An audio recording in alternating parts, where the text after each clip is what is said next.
Medical Team. Nah, kali ini kita akan membahas tentang COVID-19. Nah, tentunya saat ini menjadi hal yang menjadi fenomenal dengan varian-varian barunya, di mana terjadi lonjakan kembali untuk kasus COVID.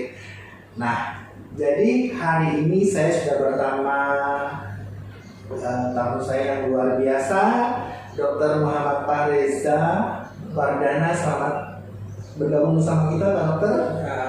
Ya, beliau bekerja di Klinik Kria Kencana PKBI Kalimantan Timur. Nah, terkait dengan tema kita hari ini COVID-19, mungkin bisa diceritakan, Dok, apa itu COVID-19? Oke.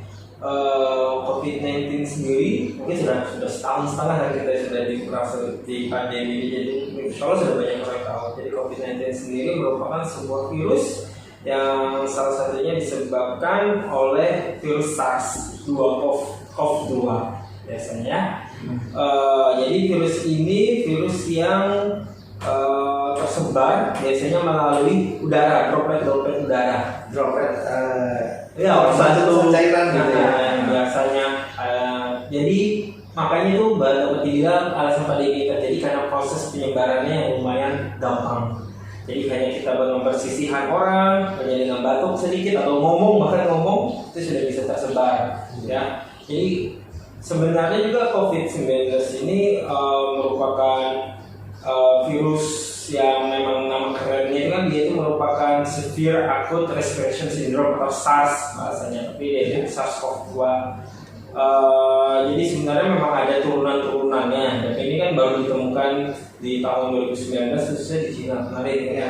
Tapi baru dari Wuhan, dan baru terdapat atau terdampak khususnya di Indonesia tuh pasien pertama kalau nggak salah itu di bulan Maret ya, di tahun 2020. Maret 2020 ya. Itu yang pertama kali kita, dan sudah dicoba intervensi sebelumnya, ternyata kita mendapat lonjakan yang sangat tinggi sehingga menyebabkan kita itu ada kewalahan. Dalam arti bukan ada kewalahan sekali kita. Jadi hal yang membabi buta seperti ya, tidak bisa kontrol bahasanya kan ya. Tapi alhamdulillah kan sekarang sudah mulai turun kondisinya. Nah, tapi ini seperti tadi sudah sampaikan Mas Chandra, khususnya itu ada terdapat varian-varian baru ya khususnya. Saat ini kan yang lagi ngetren ini varian Omicron. Nah, apa itu Omicron? Mungkin bisa dijelaskan lebih lanjut. Jadi Omicron itu seperti mutasi baru dari COVID-19. Kalau tidak salah ini varian baru yang kemarin ditemukan kalau salah di benua Afrika. Dari Afrika ya. Kalau tidak salah kemarin dari Afrika. Kurang lebih mereka memiliki, walaupun mereka dapat dibilang sebuah mutasi baru kan ya, cuma mereka memiliki keluhan yang sama kurang lebih. Jadi ada ringan, ada sedang, ada berat, atau bahkan ada yang tidak bergejala sama sekali. Jadi keluhan dasarnya sama. Cuma nanti ada modifikasi gejala baru gitu. Iya, biasanya modifikasinya lebih ke ini dia. Karena memang di DNA RNA dari si virus ini itu yang membedakan mereka. Cuma memang ciri khas dari Omicron yang sangat sudah dibuktikan kurang lebih dari beberapa penelitian, katakan memang lebih cepat daripada yang sebelum-sebelumnya. Jadi penyebarannya lebih luas, lebih cepat bahasanya. Nah, untuk kita mengetahui reaksi awal dari si Omicron ini, misalnya seperti apa yang pada umumnya terjadi dalam diri si penderita Omicron ini, Dokter? Oke, kurang lebih sama dengan yang kemarin ya, maksudnya dengan COVID-19. Biasanya kan flu. Jadi flu-like syndrome rasanya. Jadi sindrom seperti flu, dari batuk, pilek, demam, dari otot, meriang, demam ya. Cuma dapat dari beberapa, khususnya dari Kemenkes sebenarnya ada mengeluarkan salah satu ciri khasnya dia itu dari Omicron itu batuknya itu batuk kering. Oh, jadi dominannya ada batuk kering? Yes, batuk kering. Jadi anosmia bahkan nggak ada, kayak hilang penciuman itu lebih nggak ada. Jadi dia lebih ke bahasanya itu lebih ke batuk keringnya, dari tenggorokannya. Seperti flu pada umumnya, tapi ini berbahaya. Ya, intinya sama kayak kemarin. Jadi selama imun kita baik, dia bahkan tidak bergejala. Biasanya sama. Jadi katakan OTG ya. Iya, betul. Orang tidak tanpa gejala atau asintomatik. Kayak gitu. Jadi memang virus itu menjadi berbahaya tergantung dari jumlah dia masuk, jumlah virus itu berapa yang masuk. Jadi kalau misalnya kita tidak melakukan prokes, tidak pakai masker, tidak cuci tangan dan lain, jadi setiap hari terpapar dengan virus tersebut, nah itu ada potensi untuk jadi lebih berbahaya. Makanya itu kita harusnya memang sesuai dengan pemerintah sarankan kita melakukan 5M dan pakai masker, cuci tangan, jaga jarak, mengurangi mobilitas dan memakai masker, mencuci tangan, kita menjaga jarak, mengurangi mobilitas dan menghindari kerumunan. Ya. Jadi kurang lebih sama tetap ya kita yaitu untuk penanganan COVID-19. Salah satu tambahan sekarang itu adalah vaksinasi. Nah, kalau bicara vaksin sendiri ini, seberapa efektifkah vaksin ini dan nanti kita bicaranya pro dan kontra yang terjadi di masyarakat terhadap vaksin ini, Dok. Oke. Bisa jelaskan situ. Jadi untuk vaksin sendiri apakah dinilai berguna tidak untuk Omicron sekarang? Tetap sama, berguna. Karena inti dasarnya mereka tetap sama, virusnya COVID, SARS-CoV-2, cuma mereka berbeda varian itu ya, tapi inti dasarnya sama, turunannya aja. Cuma intinya tetap sama, yaitu vaksin itu berguna. Ada beberapa dari penelitian, contohnya kemarin dari Amerika mereka melakukan penelitian saat pertama kali Omicron ditemukan, rata-rata yang terkena itu memang orang yang sudah bervaksin, tapi mereka tidak bergejala semua. Jadi ini membuktikan bahwa vaksin itu setidaknya mengurangi potensi mereka ke gejala beratnya. Ya. Jadi vaksin ini sangat membantu untuk tingkat keparahannya nanti ya. Betul.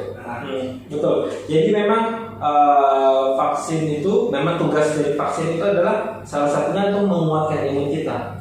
Jadi makanya saat harus kita vaksin itu kondisi kita harus fit setidaknya dan lain-lain karena ada beberapa syarat yang itu. Nah, jadi kalau misalnya kita sudah divaksin setidaknya itu akan mengurangi potensi untuk salah satunya gejala berat yang mungkin terburuk yaitu meninggal. Dan juga tujuan intinya vaksin terjadi herd immunity. Ya. Jadi dengan kata lain nih, kita tetap divaksin, kita tetap bisa tertular virus COVID ini nanti dengan turunan-turunannya. Tapi tingkat keparahannya tidak separah kita tidak divaksin. Itu statementnya fakta atau mitos? Jadi emang untuk permasalahan vaksin itu menyebabkan ada yang bahasanya mitos-mitos yang seperti ada microchip lah dan lain-lain. Kan kita tahu itu bentuknya cairan ya. Apakah nanti di dalam cairan itu ada microchip yang sebagian kecilnya? Mungkin nano, beratnya kecil sekali ya. Biasanya oleh ukuran apa ya? Jadi itu mitos ya yang berkembang ya. Itu mitos. Jadi memang rata-rata orang mungkin dalam arti sebelumnya kepanikan, jadi mencoba untuk mencari titik perginya. Atau mungkin mereka mendapatkan informasi dari sumber yang salah. Betul sekali itu. Jadi banyak, apalagi sekarang kita di zaman media sosial bahasanya, apapun data yang kita dapat, kalau tidak bisa kita saring bahasanya filter, ya main share aja. Jadi kita sebagai penerima informasi ini harus bijak ya, harus kritis sama filter gitu ya, membandingkan informasi yang satu dengan informasi yang lainnya, yang mana yang bisa kita pakai untuk kebaikan kita sendiri atau yang tidak bisa kita pakai. Kemudian bicara vaksin ini, siapa aja yang boleh divaksin? Apakah tidak ada untuk semua kalangan atau golongan masyarakat atau kelompok-kelompok tertentu? Jadi untuk vaksin sekarang ada vaksin dosis 1, dosis 2 dan booster. Ya. Untuk vaksin 1 dan vaksin dosis 2 itu sebenarnya yang wajib. Yang ya, booster itu sebenarnya tidak wajib kalau dari pemerintah ya bahasanya, tapi memang disarankan hanya untuk herd immunity tadi. Tapi tetap disarankan kalau memang ini khususnya yang seperti yang ditanya tadi, kelompok mana, ada kelompok kah yang diwajibkan untuk sekarang? Jadi berkelompok, jadi ada usia 6 sampai 11 tahun, dari 11 sampai 17 tahun dan 17 sampai 65 tahun atau setingginya. Itu kan lansia masih hidup gitu ya. Betul. Jadi pada dasarnya yang kita prioritaskan sekarang itu lansia pada dasarnya. Kelompok 17 sampai komorbid dan komorbid maksudnya yang punya gejala yang punya penyakit bawaan, manis dan lain dan segala macam betul sekali. Jadi memang pada dasarnya vaksin ini sendiri alhamdulillah sih sekarang sudah hampir semua kalangan sudah bisa didapatkan, ya. Tidak ada yang membeda-bedakan karena vaksinnya intinya ini gratis. Iya. Vaksinnya itu gratis.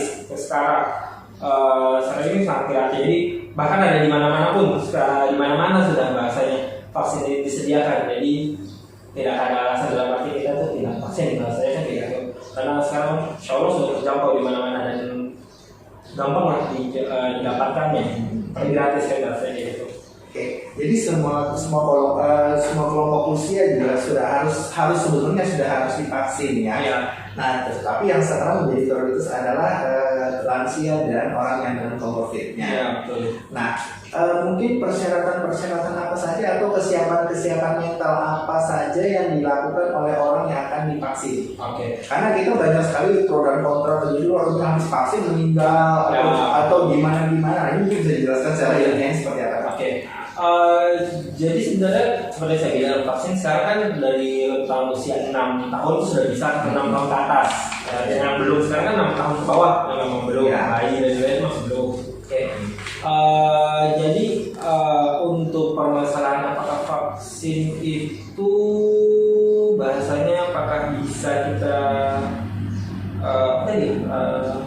bagaimana prosedural dan kesiapan apa saja yang dilakukan oleh si penerima vaksin untuk dia divaksin, karena berkembang sekali di luar sana yang habis divaksin terjadi hal-hal yang tidak diinginkan.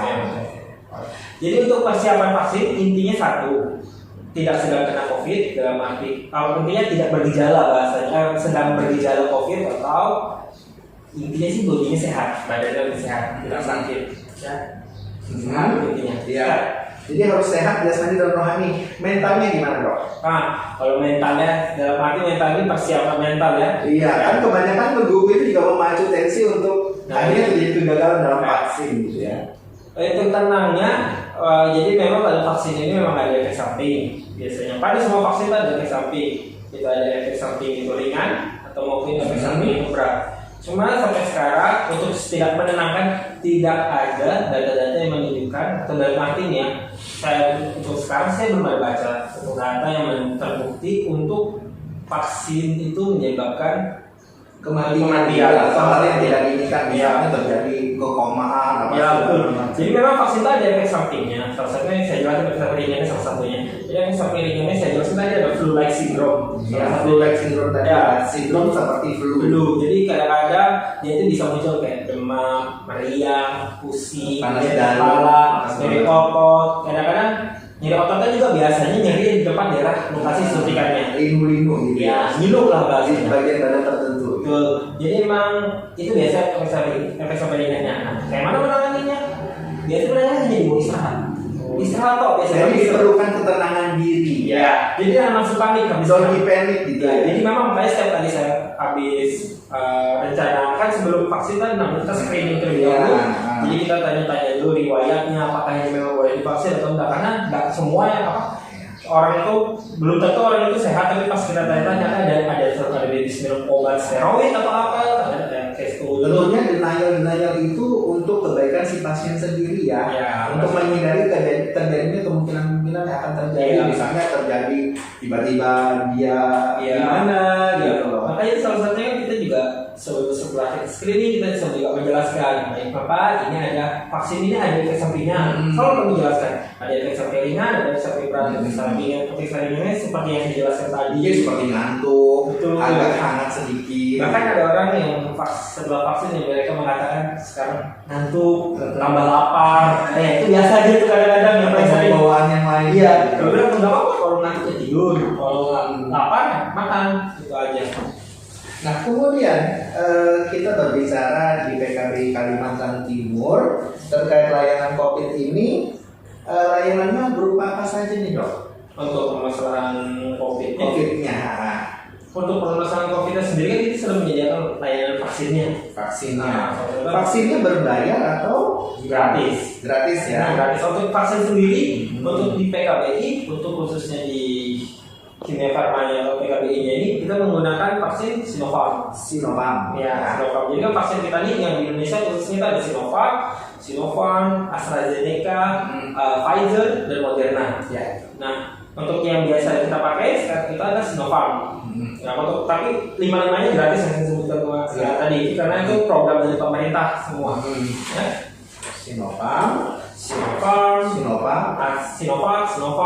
AstraZeneca, Pfizer, dan Moderna. Ada lagi macam-macam vaksin itu di luar. Tapi yang tersedia di yang PKBI Kalimantan Timur rencana ini hanya 5 saja. Oh, untuk yang kita sediakan itu Sinopharm. Oh, hanya Sinopharm saja. Iya, dan itu gratis fasilitasnya. Nah, persyaratannya gimana nih untuk masyarakat bisa mengakses layanan gratis ini, Dok? Oh, jadi simple. Jadi salah satu cara untuk mendapat layanan vaksin itu sendiri bisa langsung datang ke klinik yang ada PKBI-nya dan langsung tinggal serahkan KTP, identitas diri.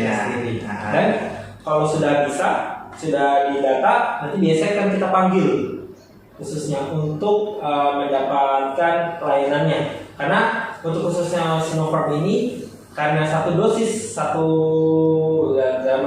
dosisnya ini itu butuh 2 orang. Oh, jadi harus berpasangan untuk 2 orang. Ya, jadi harus berpasangan. Kalau datang sendiri mungkin dicarikan dampingannya. Betul, makanya ada data-data yang kami sudah pegang, list-listnya. Jadi kalau misalnya ada orang yang datang cuma 1 orang, dan kami butuh 1 orang lagi, biasa ada yang bisa kami call orang ini. Nanti misalnya ada yang bisa call lagi yang satunya. Mungkin saja yang datang 1 itu belum tentu berhasil kan? Iya. Mungkin tensinya terlalu tinggi atau kepanikan yang berlebihan, sehingga harus disiapkan 2 orang, dan itu semuanya gratis ya, Dok ya? Iya. Betul. Nah, kemudian kita PKB juga ada satu proyek yang namanya Pulih Bersama. Iya. Nah, itu proyek dalam bentuk apa saja yang dilakukan oleh Pulih Bersama ini, mungkin bisa dijelaskan, Dokter? Untuk program Pulih Bersama sendiri, jadi salah satunya ini memang ini fokusannya ke salah satu program besar ini adalah penanganan juga permasalahan COVID. Ya, mau pre ataupun pasca gitu ya. Jadi salah satu pelayanan tadi yang sudah disampaikannya ada vaksinasi.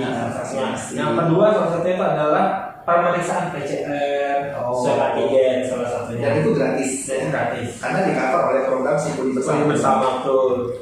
Nah, juga salah satunya nanti akan supaya orang-orang itu gampang mendapatkan penanganan atau ada juga nanti disediakan telemedicine salah satunya. Jadi nanti bisa konsultasi melalui virtual gitu ya. Nah, di manakah bisa mendapatkan informasi ini? Oke. Atau mungkin bisa menghubungi nomor dokter desa atau segala macam. Salah satunya nanti bisa langsung ke klinik ya. Langsung datang ke Kimia Farma. Dan juga nanti kami juga ada beberapa penjuru yang bisa nanti diadakan agenda ini. Jadi salah satunya bukan hanya orang yang harus datang sini, nanti kita yang bisa mendatangkan. Kita menjemput bola kalau Nah, untuk yang telemedicine ini mungkin nanti akan disiapkan bagaimana polanya ya. Polanya nanti untuk komunikasinya. Apakah nanti untuk penanganan pasca COVID-nya, mungkin orang yang sudah datang memeriksakan dirinya ternyata hasilnya positif. Nah, itu si pasien ini akan mendapatkan hak-hak apa saja nih terkait dia sudah datang memeriksakan diri ternyata hasilnya positif. Kalau bicara negatif kan dia boleh pulang. Terus dengan menjaga status negatifnya. Nah, kalau terjadi positif ini kan ada follow up nih. Apa yang seperti apa yang harus dilakukan oleh si pasien ini? Oke, itu salah satunya tadi ya, satu ada dapat telemedicine salah satunya. Dua itu adalah salah satunya kita tuh ada menyediakan kit-kit kayak barang-barang kit untuk kayak obat, isinya tuh kayak vitamin, obat-obatan, oximeter betul, oximeter, pemeriksaan mereka nanti saat di rumah, salah satunya kayak gitu. Jadi mereka selama misalnya hasilnya positif mereka harus isolasi di mana nih? Kenapa? Isolasi sendiri kita biasanya menyalakan sistem rujuk. Rujuk. Dan dia apakah ada shelter yang tersedia di sini? Ya, salah satunya ini kan salah satu rujukan kita ini kan adalah Satgas COVID-19, salah satu kerjasama dengan mereka. Nah, untuk tempat-tempat dari tempat rujukan tersebut biasanya salah satunya kalau misalnya dia selama tidak parah atau OTG dan lain, selama dia masih bisa dikontrol di rumah, biasanya kami sarankan di rumah. Isolasi mandiri di rumah. Tapi dengan kit-kit yang sudah dikasih. Ya, jadi nanti si petugas nanti akan mengantarkan kit dan kebutuhan lainnya dari si pasien ini. Ya. Oke. terima kasih Dokter Reza yang sudah menjelaskan panjang lebar. Jadi saya juga jadi semakin tahu nih apa itu COVID-19 dan turun-turunannya dan apa saja yang perlu disiapkan kalau kita mau vaksin. Karena saya juga nanti mau booster. Ya. Nah, jadi dari semua paparan-paparan yang sudah dilakukan, kesimpulannya apa nih Dok? Oke. Jadi intinya bahasanya ya, Omicron ini kan salah satu varian baru, tapi tidak membedakannya dengan COVID yang lain. Masih tetap sama keluhannya sama. Tapi memang perubahannya biasanya yang paling sering kalau pada Omicron ini jadi kayak gejalanya lebih ke batuk keringnya, nyeri tenggorokan dan lain-lain. Atau berkaitan dengan bawaan masing-masing, karena ini sifatnya situasional atau jadi dia tergantung imun orang tersebut juga, Nah, salah satu yang saya dapat ini datanya, salah satunya di Indonesia ini total kenaikan di tanggal 23 Januari kemarin itu ada sekitar 2.600 untuk terkena COVID, yang data untuk yang terkena Omicron sekitar 1.600. Dan itu gejala berbeda-beda. Gejalanya berbeda-beda. Salah satu gejalanya katanya ada 2 orang yang meninggal akibat Omicron yang baru diketahui. Nah, kondisinya jadi sebenarnya secara intinya tetap melaksanakan prokes kesehatan kita, 5M itu dijalankan, tetap menjalankan anjuran dari pemerintah. Betul, 5M. Di situ laksanakan vaksinasinya. Karena vaksinasi itu sangat berguna khususnya untuk proteksi diri kita. Karena kita harus kasihan salah satunya. Kalau kita mengatakan kayak mendengar hoax yang keluar, sebelum kita mendengar tersebut, carilah sendiri kebenarannya. Nah, dan juga dengan kita vaksin itu setidaknya akan melindungi orang-orang sekitar kita. Kasihan kan? Kita harus kasihan pada anak-anak kita, kasihan pada orang tua kita, kakek nenek kita, salah satunya kan ini. Kalau misalnya gini, masyarakat kan kalau dalam acara podcast kita ini aja kan mungkin belum maksimal ya untuk informasinya. Informasi lebih lanjutnya mereka bisa mendapatkan di mana nih? Apakah ada situs yang tersedia atau nanti kalau di PKBI kan ada Facebook untuk PKBI Kaltim.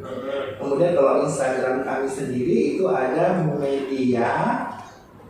media PKBI Kaltim. Nah, jadi bisa ditulis di situ kami informnya. Nah, kalau yang situs resmi dari pemerintah apakah ada? Ada namanya COVID-19. COVID-19 sendiri ada. Langsung COVID website-nya itu tulis aja di Google. Jadi www. Yes. Langsung COVID-19. COVID-19 itu langsung ada di saat itu, langsung masuk ke situs COVID sendiri. Ada juga nanti di Kemenkes, situs Kemenkes ya. Salah satunya itu juga bisa. Jadi emang pada dasarnya informasi bisa dimanapun yang bisa dipercaya ya tentunya yang tadi yang kita sebutkan misalnya langsung klik COVID-19 atau klik Kemenkes karena itu informasinya akurat dan bisa dipertanggungjawabkan. Berbeda kalau kita misalnya dapat tiba-tiba tulisan atau broadcastan dari blogspot, tiba-tiba ada satu orang menyatakan meninggal setelah vaksin, mungkin saja memang sudah, kalau bicara takdir kan mungkin sudah takdir, tapi kenapa yang harus disalahkan vaksinnya? Betul. Karena untuk sekarang saya sebenarnya memang belum mendapat informasi permasalahan vaksin menyebabkan ini. Kematian dan segala macam. Tapi memang vaksin itu memang ada efek sampingnya. Efek samping ringannya, efek samping berat. Saya ingin tadi saya jelaskan efek samping beratnya mungkin memang seperti sesak napas, bengkak-bengkak, gatal-gatal seluruh. Salah satunya itu ada di berat. Tapi itu masih bisa kita tangani, khususnya di rumah sakit. Itu masih ditangani. Ya. Nah, kayak gitu. Jadi walaupun ada keluhan beratnya, itu masih ada bisa kita tangani sebagai tenaga medis. Oke, jadi masih bisa diatasi ya. Oke, jadi nanti kalau untuk masyarakat yang mendapatkan informasi lebih jelas, untuk yang situs resmi yang bisa dipertanggungjawabkan langsung saja ke COVID-19 dan Kemenkes. Itu nanti akan muncul semua informasi tentang COVID-nya sendiri, bagaimana cara penanganannya, jenisnya apa saja, vaksinnya, gejala-gejala pada umumnya ada di sana. Kalau nanti kita bicara di sosial media yang ada di Kuli Bersama atau di PKBI Kalimantan Timur, itu untuk Facebooknya ada media PKBI Kaltim, untuk Instagramnya PKBI Kaltim, dan YouTube-nya sudah ada, ternyata PKBI sudah ada YouTube PKBI Kaltim New. Nah, jadi jangan lupa untuk teman-teman yang menonton di podcast ini follow, like, dan komennya. Oke, jadi quote of today-nya hari ini adalah kalau kita jangan panik. jangan panik, carilah informasi yang bisa berguna untuk diri kita sendiri. Karena kalau kita salah menerima informasi, berakibat bahaya untuk diri kita Karena sendiri. diri kita tapi juga orang-orang Dan membahayakan orang di sekitar kita. Mungkin itu saja dok yang bisa kita bicarakan hari ini. Ya. Akhir kata, mungkin ada salam-salam penutup dari Dr. Reza untuk pemirsa di rumah. Kalau dari saya sendiri, intinya jangan panik, jangan gugup, waspada boleh, tapi jangan terlalu takut rasanya. Karena pemerintah juga sudah melakukan, khususnya pemerintah dan kita sebagai di klinik PKBI salah satunya, insya Allah berjuang keras karena untuk salah satu membantu menangani kondisi permasalahan COVID-19. Jadi intinya tetap laksanakan prokes kesehatannya, laksanakan 5M-nya, dan jangan lupa untuk vaksinasinya. Ya, terima kasih banyak sekali dokter. Sekali lagi terima kasih atas informasinya. Itu benar untuk saya dan teman-teman di luar sana. Amin. Akhir kata saya mengucapkan terima kasih atas perhatian teman-teman. Jangan lupa follow, like, dan komennya. Tetap menjalankan 5M dan mengikuti anjuran pemerintah dan kita sehat terus. Saya Adi Chandra. Sampai berjumpa di lain kesempatan.